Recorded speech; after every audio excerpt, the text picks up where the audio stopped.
दोस्तों, नवरात्रि में बिना व्रत बिना पाठ के आपको संपूर्ण नवरात्रि का फल मिल जाएगा। यह वीडियो ध्यान से देखना। अगर आपने व्रत नहीं रखा है कोई बात नहीं, आपको परेशान नहीं होना है, क्योंकि कभी कभी हम काम के चलते या फिर ऑफिस वर्क होता है या कभी कभी कुछ ऐसे हम कामों में फंस जाते हैं जिसके कारण हम माता रानी के नवरात्रों में उनको टाइम नहीं दे पाते। तो आपको परेशान नहीं होना है। अगर आपने व्रत नहीं रखा है कोई बात नहीं, पूजा नहीं कर रहे हैं नवरात्रि में कोई बात नहीं। दोस्तों, बस ये एक काम आपको कर लेना है। नवरात्रि में जितने भी लोग पूजा पाठ करते हैं उससे भी आपको अधिक बढ़कर के फल प्राप्त होगा। तो ये वीडियो ध्यान से देखना। आज की जो मैं वीडियो बताऊंगा बहुत ही सुंदर है, ज्ञानवर्धक जानकारी है। इस प्रकार की जानकारी आप लाखों रुपए खर्च करेंगे फिर भी कोई नहीं बताने वाला। हमारे चैनल का मकसद है जनहित एवं जन कल्याण करना, इसलिए आप लोगों को इस प्रकार की अच्छी अच्छी जानकारी सिखाते हैं। तो आइए इस वीडियो में जानते हैं नवरात्रि में ऐसा कौन सा कार्य करने से बिना व्रत बिना पूजा या फिर बिना कन्या भोजन के सारे फल की प्राप्ति हो जाती है। मैं प्रमाणित जानकारी बताऊंगा। जो जानकारी बताऊंगा शास्त्रों के अनुसार लिखी हुई जानकारी बताऊंगा। और अगर आप भी माता रानी के सच्चे भक्त हैं, माता रानी को मानते हैं, माता रानी के प्रति आपकी आस्था है, माता रानी के प्रति आपका विश्वास है, तो आप कमेंट बॉक्स में जय माता दी जरूर लिखना। इस वीडियो को लाइक कर चैनल को सब्सक्राइब जरूर करना। और हाँ, कमेंट बॉक्स में अपनी राशि भी डाल दीजिएगा। यदि आपकी राशि के अनुसार हमारे पास कोई उपाय होगा तो वह आकर हम आपके कमेंट में रिप्लाई करके बता देंगे। चलिए, समय न रहते हुए मैं आप लोगों को जानकारी बताना चाहूंगा। देखिए, अगर आपने दुर्गा सप्तशती का सिद्ध कुंजिका स्तोत्र के बारे में थोड़ा बहुत अगर आपको जानकारी है तो उसमें लिखा होगा, आपने देखा होगा, न कवचम नार्गला स्तोत्रम कीलकम न रहस्यकम न सूक्तम नापि ध्यानम च न न्यासो न च वार्चनम। कुंजिका पाठ मात्रेण दुर्गा पाठ फलम लभेत अति गुह्यतरम देवी देवानाम अपि दुर्लभम। अर्थात भगवान शंकर माता पार्वती को बताते हैं कि ना कवच की जरूरत है, ना किसी भी प्रकार का कोई बढ़ा अनुष्ठान करने की जरूरत है, ना पूजा पाठ करने की जरूरत है।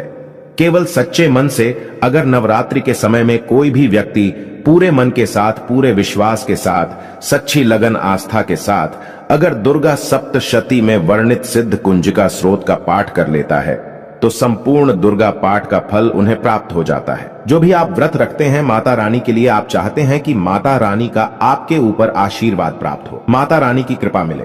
आपकी कोई अधूरी मनोकामना है, वो चाहते हैं आपकी अधूरी मनोकामना पूर्ण हो जाए। सरकारी नौकरी हेतु पितृदोष, राहु दोष, मंगल दोष, कर्ज दोष, शनि दोष, कर्ज का दोष, गरीबों का दोष मात्र पल भर में दूर होगा। तो अगर आपने नवरात्रि का व्रत रखा है तो वो सारे फल अगर आप चाहते हैं और उसका 1000 गुना फल प्राप्त हो जाए तो नवरात्रि के समय में दुर्गा सप्तशती का पाठ जरूर करना। और जो लोग नवरात्रि का व्रत नहीं रखे हैं, किसी कारणवश उन्हें टाइम नहीं मिल पाया है, ऐसे व्यक्ति दुर्गा सप्तशती में वर्णित सिद्ध कुंजिका स्रोत का पाठ जरूर करना। पूर्ण रूप से आपको नव दुर्गा माता का पूजा पाठ करने से, नव दुर्गा के 9 दिन व्रत करने से, कन्या भोजन कराने से जो फल प्राप्त होता है, दोस्तों केवल इस पाठ को सच्चे मन से अगर एक दिन अगर आप जो है नवरात्रि के दिन एक दिन बस केवल आप जो है बैठ करके जप लेते हैं तो पूर्ण रूप से आपको फल प्राप्त हो जाता है। मैं आप लोगों को बताना चाहूंगा, जो लोग समर्थन है ऐसे लोगों को कन्या पूजन भी जरूर करना चाहिए। मैं कल की भी वीडियो में बताया हूं। अब कन्या पूजन का बेनिफिट क्या है तो माता रानी स्कंद पुराण में भी लिखा है और कई सारे हमारे जो है देवी पुराण में भी इसका वर्णन मिलता है। माता रानी जितना पूजा पाठ से प्रसन्न होती हैं उतना ज्यादा कन्या भोजन कराने से हो जाती हैं, क्योंकि कन्याओं को देवी का स्वरूप माना जाता है। और जो कन्या होती है नवरात्रि के समय में ये साक्षात नव दुर्गा का स्वरूप हो जाती है। मैं कन्या पूजन के बारे में विस्तार से वीडियो के अंत में बताऊंगा, तो वीडियो में कंटिन्यू बने रहना। कन्या पूजन कैसे करना है और क्या मुहूर्त है सब बताऊंगा। दोस्तों, दूसरी जानकारी बता रहा हूं, यह जानकारी आपकी जिंदगी में बाहर लाएगी, आपके जीवन में चल रही परेशानी को दूर करेगी, क्योंकि हम आप लोगों को बहुत सरल सरल साधारण से विधि बताते हैं जिसमें आप सभी दर्शकों का कल्याण छुपा होता है। तो नवरात्रि के दौरान आपको एक पुष्प का पौधा जरूर लगाना है। मैं इसका फायदा भी बताऊंगा, कौन कौन से पुष्प लगाने चाहिए, हमारे धर्मशास्त्रों के अनुसार कहा गया है। दोस्तों, अगर कोई व्यक्ति मंदिर के किनारे में मदार का पौधा लगा दे, ध्यान से सुनिए, जो सफेद कलर का मदार का पौधा होता है किसी भी मंदिर के किनारे में लगा देते हैं। ये पुष्प वहां पर उपस्थित जो देवी देवता है, मंदिर में जो रहने वाले जो देवी देवता हैं, जैसे शिव मंदिर है, शिव मंदिर में मदार का पौधा लगाते हैं तो इसका एक पुष्प अगर कोई भी व्यक्ति रख करके चढ़ा दें शिव मंदिर में जाकर के तो आपको एक स्वर्ण दान के बराबर पुण्य की प्राप्ति होती है। तो मदार का पौधा लगाने से इसमें जो फूल खिलेंगे वो जाकर के देवी देवताओं को चढ़ाए जाएंगे, तो उसका आपको जो है पुण्य की प्राप्ति होगी। जो व्यक्ति चढ़ा रहा है उसको आधा फल मिलेगा और आधा फल आपको प्राप्त होना शुरू हो जाएगा। तो मदार का पौधा अगर कोई भी व्यक्ति नवरात्रि के समय में किसी भी शिव मंदिर है, माता रानी का मंदिर है, उनके समीप में जाकर के लगाता है तो अक्षत पुण्य की प्राप्ति होती है। ना इसमें आपको व्रत करना है, ना पूजा पाठ करने की जरूरत है। बस आप जो है कोई भी फूलों का पौधा लगा सकते हैं। इस श्रेणी में आते हैं जैसे मदार का पौधा, सदाबहार का पौधा। सदाबहार हमेशा हरियाली रहता है और ये हमेशा फूलते हैं। ऐसे फूल का आपको चयन करना है जो हमेशा फूलते रहें, जिसमें फल फूल आते रहें। तीसरे नंबर पर आता है कनेर का पौधा। जो कनेर का पौधा है ये देवी मां का श्रृंगार कहा गया है। कनेर के पौधे से अगर कोई भी व्यक्ति कनेर का पौधा सफेद कलर का अगर कनेर है तो फिर इसे अति उत्तम माना जाता है। कनेर के पौधे को पार्वती का स्वरूप कहा गया है। धर्मशास्त्रों में तो कनेर का पौधा चढ़ाने से माता रानी बहुत प्रसन्न होती हैं और गोदान के बराबर हमें फल की प्राप्ति होती है। आप चाहते हो तो गुड़हल का पौधा लगा सकते हैं। दोस्तों, मंदिर के किनारे में, देवी मंदिर के किनारे में अगर कोई भी व्यक्ति गुड़हल का फूल का पौधा लगता है तो हमारे धर्म शास्त्रों में ऐसा कहा गया है, गुड़हल के वृक्ष पर साक्षात मां जगदम्बा का वास होता है। जी हां, ये मैं कोई हवा में हवाई बात नहीं कर रहा हूं, प्रमाणित बात कर रहा हूं। धर्मशास्त्रों में भी लिखा है। आप माता रानी को 56 भोग लगाएं या ना लगाएं, कोई श्रृंगार का सामान चढ़ाएं या ना चढ़ाएं, इससे कोई फर्क नहीं पड़ता। लेकिन अगर कोई भी व्यक्ति नवरात्रि के समय में गुड़हल का पुष्प माता रानी को सच्चे मन से अगर माला पिरो करके 21 की संख्या में, 11 की संख्या में चढ़ा दी जाए तो उस व्यक्ति की वह मनोकामना पूर्ण होने से साक्षात ब्रह्मा भी नहीं रोक पाते हैं। गुड़हल का फूल माता रानी को चढ़ाने से नवरात्रि में आपने पूजा पाठ व्रत रखे हैं, पूजा पाठ कर रहे हैं, कोई बात नहीं। अगर आप व्रत नहीं कर पा रहे हैं, पूजा पाठ में टाइम नहीं दे पा रहे हैं, तो गुड़हल का फूल माता रानी को नवरात्रि के किसी भी दिन, एक दिन 21 माला पिरो करके, माला बना करके माता को चढ़ा देना, संपूर्ण व्रत का फल मिल जाएगा। आपने नवरात्रि का व्रत रखा हो या ना रखा हो, इससे कोई फर्क नहीं पड़ता। बस गुड़हल का फूल माता रानी को चढ़ा देना। तो ऐसा कहा गया है, कोई व्यक्ति अपने जीवन काल में अगर नवरात्रि के समय में गुड़हल का पौधा लगा देता है और इस पौधे में फूल आना शुरू हो जाते हैं और ये फूल अगर देवी देवताओं को चढ़ना शुरू हो जाते हैं तो माता रानी आजीवन आपकी बिल्कुल ही मदद करेंगी, आपके ऊपर अपनी कृपा बरसाएगी, आपको अपना पूर्ण आशीर्वाद देंगी और जब तक आप इस संसार में जिएंगे कभी भी निर्धन नहीं रहेंगे। देखिए, हमने आपको वीडियो के बीच में बताया था कि कन्या पूजन 2023 में कब है और क्या है। शुभ मुहूर्त आइए जानते हैं, लेकिन याद रहे कन्याओं को ऐसा खाना कभी मत खिलाना, नहीं तो उल्टा आप बर्बाद हो जाओगे। जानिए कन्याओं को क्या खिलाना चाहिए और क्या नहीं, और क्या उपहार देना चाहिए और कौन सा उपहार नहीं देना चाहिए। दोस्तों, इस बार के नवरात्रि बहुत ही शुभ और मंगलकारी माने जा रहे हैं। इस बार शारदीय नवरात्रि 15 अक्टूबर दिन रविवार को शुरू होकर और इसका समापन 23 अक्टूबर दिन सोमवार को होगा। ऐसे में 24 अक्टूबर दिन मंगलवार को ही दुर्गा विसर्जन होगा। जो लोग माता रानी की स्थापना करते हैं, मूर्ति स्थापना करते हैं, वह लोग 24 अक्टूबर दिन मंगलवार को विसर्जन करेंगे। दोस्तों, नवरात्रि की अष्टमी और नवमी तिथि पर कन्या पूजन का विधान है। इस बार महाअष्टमी तिथि 22 अक्टूबर 2023 यानी कि इस दिन रविवार है और नवमी तिथि 23 अक्टूबर 2023 दिन सोमवार को है। ऐसे में आप अष्टमी और नवमी को, इन दोनों तिथियां में कन्या पूजन अवश्य ही करें। कन्याओं को भोजन अवश्य खिलाएं। शास्त्रों में 9 दिनों के नवरात्रि को बहुत ही शुभ और मंगलकारी माना जाता है और वहीं 8 दिनों के नवरात्रि को अच्छा नहीं माना जाता। ऐसे में 10 दिनों के नवरात्रि बहुत ही शुभ माने गए हैं। शास्त्रों के अनुसार नवरात्रि के दिनों में माता रानी का पूजन करने से, कन्या पूजन करने से मां अभय वरदान प्रदान करती हैं। कुंडली में जो कष्ट होते हैं उन्हें ठीक कर देती है। श्रीधर की तरह ही सच्चे हृदय वाले व्यक्ति के सभी कष्टों का निवारण मां शीघ्र ही करती है। मां की उपासना से विनम्रता का विकास होता है। सभी कष्ट, दरिद्रता, दुख, कष्ट नष्ट हो जाते हैं। नवरात्रि में माता रानी का व्रत और पूजन किया जाता है, लेकिन नवरात्रि के दौरान सबसे ज्यादा महत्व होता है कन्या पूजन का। दोस्तों, कन्या रानी जो होती हैं, फूल की पंखुड़ियों की तरह नाजुक होती हैं। कन्या पूजन सर्वोप्रिय है, श्रेष्ठ है। कन्या के रूप में स्वयं जगदम्बा देवी, माता वैष्णो, 9 देवियां अर्थात समस्त ब्रह्मांड इनके शरीर के कण कण में वास करते हैं। बहुत कम लोग जानते हैं 33 कोटि देवी देवताओं का वास होता है। कन्याओं के मस्तक पर कन्या चाहें छोटी हो चाहें बड़ी हो, वह सदैव पूजनीय है, मां के समान मानी जाती है। दोस्तों, माना जाता है व्रत और उपासना से माता रानी इतना प्रसन्न नहीं होती है जितना कि कन्या पूजन से होती है। नवरात्रि में छोटी छोटी कन्याओं को माता रानी का स्वरूप माना जाता है। कन्याओं को भोग लगाया जाता है, उन्हें प्रसन्न किया जाता है और बदले में आशीर्वाद मांगा जाता है। कन्याओं को प्रसन्न करने के लिए गिफ्ट आदि उपहार वगैरह दिए जाते हैं।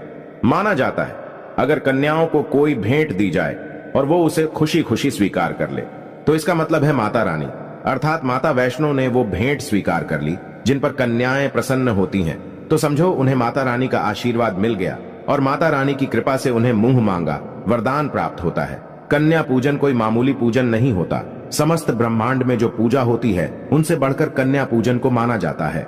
10 बार गंगा स्नान करने से और 100 बार यज्ञ करने से तथा 1000 बार यात्रा करने से जो पुण्य मिलता है वह मात्र एक बार कन्या पूजन करने से करोड़ों गुना भक्त को मिल जाता है, प्राप्त हो जाता है।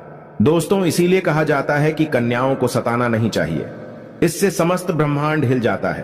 कन्याओं की जितनी सेवा की जाए कम ही होती है।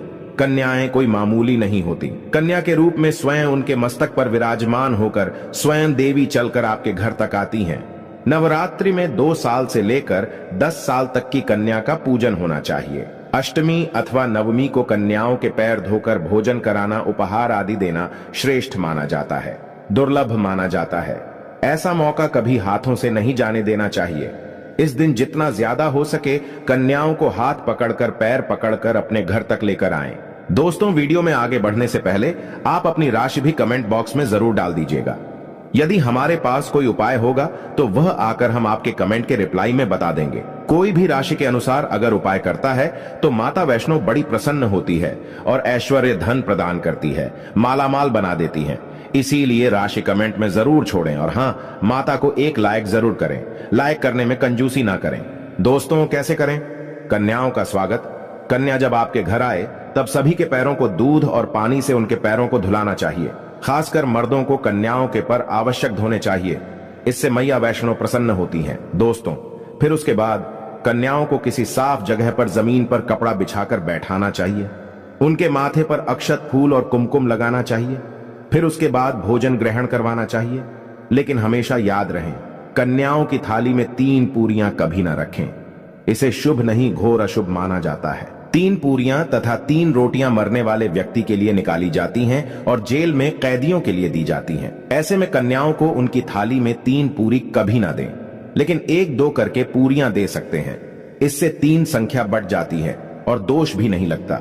दोस्तों, कन्याओं को खाना खिलाने के बाद अंतिम में कन्याओं के सर पर लाल चुनरी उड़ाना चाहिए और भोजन में आपको खीर, पूरी, हलवा, चना तथा आलू की सब्जी, छोले वगैरह की सब्जी खिलानी चाहिए।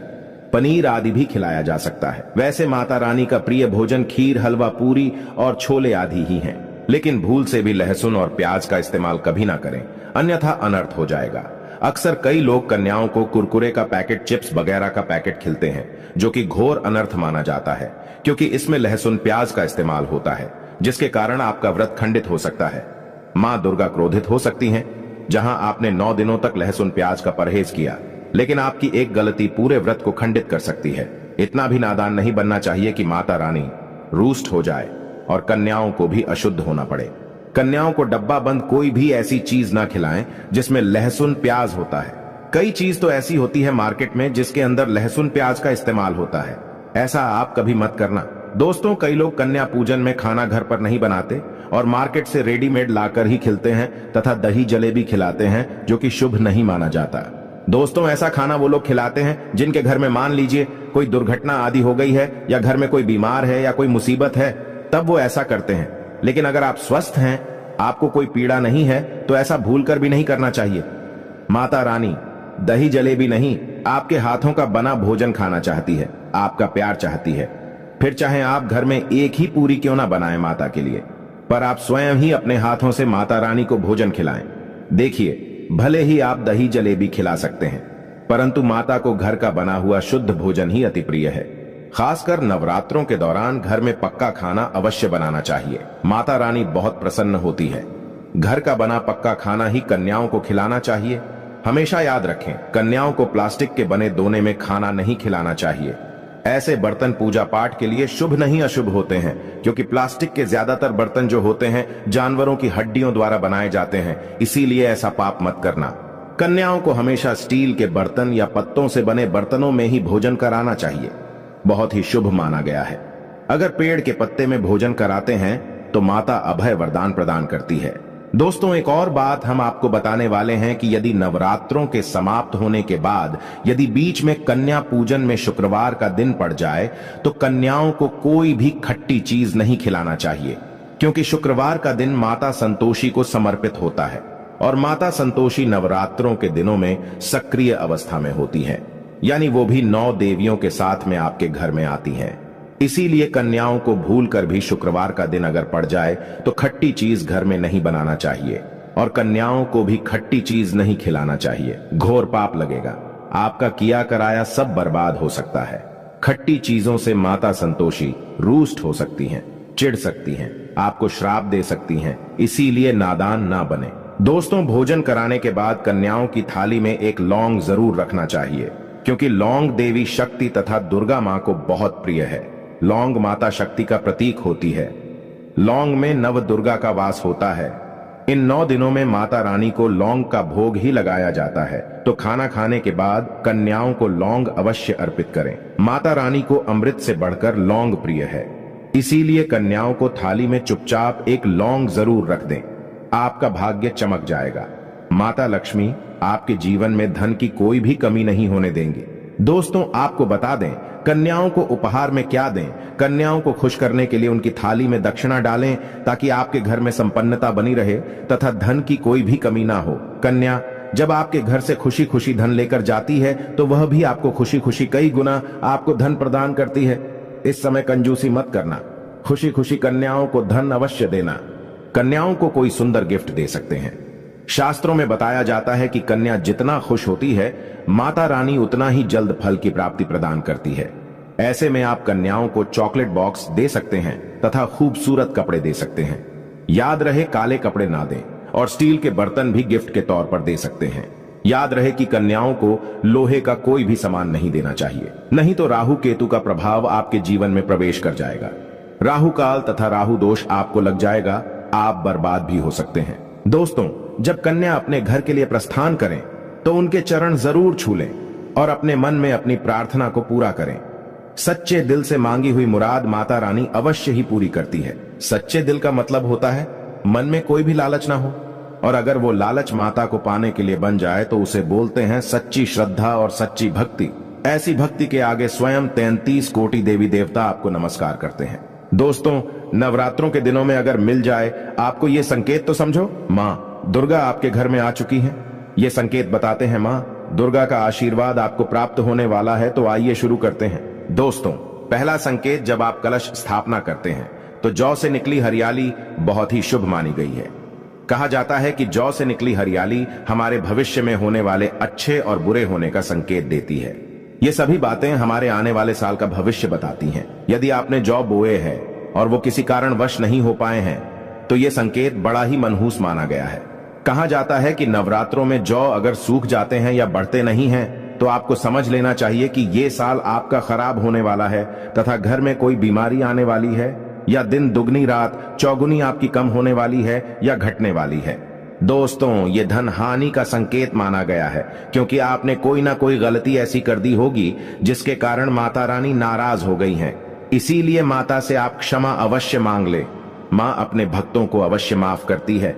एक माँ ही होती है जो अपने बेटे को, अपने लाल को हर गलती पर माफ करती है, लेकिन ऐसा बेटा किस काम का जो माँ से माफी ना मांगे। इसीलिए माता रानी से अपनी गलती की माफी अवश्य मांग लें। मैया वैष्णो अपने भक्तों को कभी निराश ही नहीं करती, बल्कि उन्हें धन धान्य से और खुशियों से परिपूर्ण बना देती है। और दोस्तों, यदि जौ हरे भरे हो जाते हैं तो ये शुभ संकेत होता है। इससे आने वाले समय में आपको बहुत ज्यादा ही धन लाभ होगा। माना जाता है कि 1 रुपए का सिक्का या चांदी का कोई भी सिक्का जौ के बीचों बीच में अगर मिट्टी में दबा दिया जाए तो घर में सुख समृद्धि आती है। माता लक्ष्मी दौड़ी दौड़ी चली आती है। जौ के अंदर हमेशा 1 रुपए का सिक्का अवश्य डालना चाहिए। जौ को खाली नहीं रखना चाहिए, उसमें धन वगैरह अवश्य डालना चाहिए। इससे माता का आशीर्वाद सदैव परिवार पर बना रहता है और जीवन में कोई भी संकट नहीं आता। खाली जौ मतलब धन भी खाली, खुशियां भी खाली ही मिलेंगी। दोस्तों नंबर 2, यदि आपकी नींद नवरात्रों के दौरान सुबह 4 बजे के आसपास खुलती है तो इसे बड़ा ही शुभ संकेत माना जाता है, क्योंकि ये समय ब्रह्म मुहूर्त कहलाता है। इस समय देवी शक्ति अपने सच्चे भक्तों को ही जागती है। इस समय उठाना मतलब माता की कृपा प्राप्त करने के बराबर माना गया है। ये संकेत बताते हैं कि माता की सच्ची भक्ति का प्रभाव आपके ऊपर हो चुका है और माता रानी आपको जल्दी ही कोई खुशखबरी देने वाली है।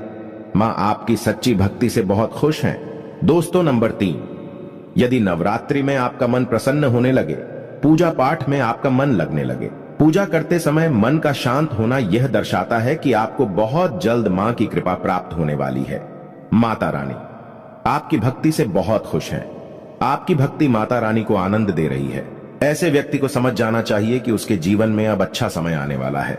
दोस्तों नंबर 4, नवरात्रों के दौरान अगर मां के गले से फूल गिर जाए तथा जौ के हरे भरे पत्ते अगर बिन हवा के हिल जाएं, तो इसे अति उत्तम माना गया है।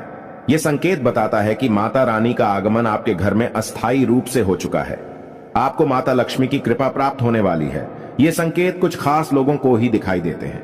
माना जाता है कि पूजा करते समय अगर धुआं अधिक बढ़ जाए तो इससे यह पता चलता है कि आपके घर से गरीबी हमेशा हमेशा के लिए जाने वाली है। भूत प्रेत आत्माएं अब आपके घर से हमेशा के लिए जाने वाले हैं। पूजा करते समय धुएं का अधिक होना बहुत ही शुभ और मंगलकारी माना गया है। ये संकेत भविष्य में अच्छे परिणाम को दर्शाते हैं। दोस्तों नंबर 5, द्वार पर गाय का आना। वेदों में बताया जाता है कि नवरात्रि के दौरान गाय माता का घर में आना बड़ा ही शुभ संकेत माना गया है। नवरात्रि में द्वार पर गाय का आना अत्यंत शुभ है। यदि आपके भी द्वार पर गाय आती है तो गाय के माथे पर कुमकुम लगाना ना भूले तथा गाय को रोटी जरूर खिलाएं। इससे मां दुर्गा अत्यंत प्रसन्न होंगी और आपकी झोली खुशियों से भर देंगी। द्वार पर गाय का बार बार आना भी जीवन में आने वाले अच्छे संकेतों की ओर इशारा करता है। दोस्तों नंबर 6, सपने में शेर का दिखाई देना। अगर आपके सपनों में मां दुर्गा दिखाई देती है, अर्थात कोई भी देवी अगर आपके सपनों में दिखाई देती है तो बड़ा ही शुभ माना गया है। नवरात्रों के पावन अवसर पर माता के दर्शन किसी खास भक्तों को ही होते हैं। ये सपने कभी किसी को शेयर मत करना। यदि माता की सवारी तथा शेर रात्रि में सपने में बार बार दिखाई देता है तो मां दुर्गा आपसे प्रसन्न है। ये संकेत बताते हैं कि जल्द ही आपकी कोई मनोकामना अवश्य पूर्ण होगी और आपके शत्रुओं का नाश हो जाएगा। शत्रु आपके नाम से ही थर थर कांपने लगेगा। मां दुर्गा का वाहन शेर है, इसीलिए नवरात्रि में शेर का दिखाई देना अत्यंत शुभ संकेत होता है। दोस्तों नंबर 7, यदि कोई छोटी कन्या आपको सुबह सुबह लाल वस्त्र धारण किए हुए दिखाई देती है तो आपने साक्षात मां दुर्गा के दर्शन किए हैं। यदि नवरात्रों में सबसे पहले आपके घर में कन्याओं का आगमन हो जाए तो समझो आपको दुनिया की कोई भी शक्ति, ब्रह्मांड की कोई भी शक्ति आपको करोड़पति होने से नहीं रोक सकती। आपके जीवन में आपके घर में माता लक्ष्मी का आगमन होने वाला है। आप दिन दुगनी रात चौगुनी तरक्की करेंगे। अब आप खुशियां मनाइए और मिठाइयां बांटे। ऐसे में कन्याओं को भरपूर तरीके से खुश रखें और उनका आगमन दूध से चरण धुलाकर करें, कोई भी कंजूसी ना करें। दोस्तों माता रानी आपको यह संकेत दे रही है कि अब आपका बुरा समय समाप्त हो चुका है। अब जीवन में सुख समृद्धि के द्वार खुल जाएंगे। दोस्तों नंबर 8, घर पर उल्लू का आना। यदि मां लक्ष्मी का वाहन उल्लू नवरात्रि में आपके घर पर आकर बैठ जाए तो यह भी शुभ संकेत है। इसका अर्थ है कि मां लक्ष्मी का आपके घर में प्रवेश हो चुका है और आपकी आर्थिक स्थिति और मजबूत होगी। लेकिन याद रहे, उल्लू नवरात्रि और दीपावली पर आना ही शुभ माना जाता है। दोस्तों नंबर 9, यदि ब्रह्म मुहूर्त के समय यानी सुबह के 4 बजे के आसपास घंटियों की आवाज सुनाई दे जाए या शंख की आवाज सुनाई दे जाए तथा कोई भजन सुनाई दे जाए तो बड़ा ही शुभ संकेत माना गया है। इससे यह पता चलता है कि माता रानी आपकी भक्ति से बहुत प्रसन्न है और आपके जीवन में सभी नकारात्मकता का नाश होने वाला है तथा माता लक्ष्मी की कृपा आपको प्राप्त होने वाली है। दोस्तों नवरात्रों के दौरान घर में काली चींटियों का दिखाना, लंबी लंबी लाइन बनाकर मुंह में खाना ले जाते हुए चींटियों को देखना अच्छा संकेत माना गया है। और यदि मंदिर में पूजा करते समय कोई छिपकली आदि दिखाई दे जाए या मंदिर के स्थान की ओर छिपकली चली जाए तो बड़ा ही शुभ संकेत माना गया है। इससे यह पता चलता है कि आपको माता लक्ष्मी की कृपा प्राप्त होने वाली है। माँ का आशीर्वाद आपको मिलने वाला है। नवरात्रों के दौरान मंदिर में छिपकली का दिखना बहुत ही शुभ संकेत माना गया है। आपकी भक्ति का फल आपको शीघ्र ही मिलने वाला है, क्योंकि छिपकली को माता लक्ष्मी का प्रतीक माना गया है। किसी शुभ अवसर पर छिपकली का दिखना मंगलकारी माना गया है और नवरात्रि में छिपकली का मंदिर में दिखना साक्षात देवी लक्ष्मी का स्वरूप माना गया है। दोस्तों, अगर आप वाकई में मां वैष्णो की कृपा पाना चाहते हैं तो कमेंट बॉक्स में लिखें, जय माता दी माता रानी। आपकी झोली खुशियों से भर दें। मां वैष्णो के लिए एक लाइक तो बनता है।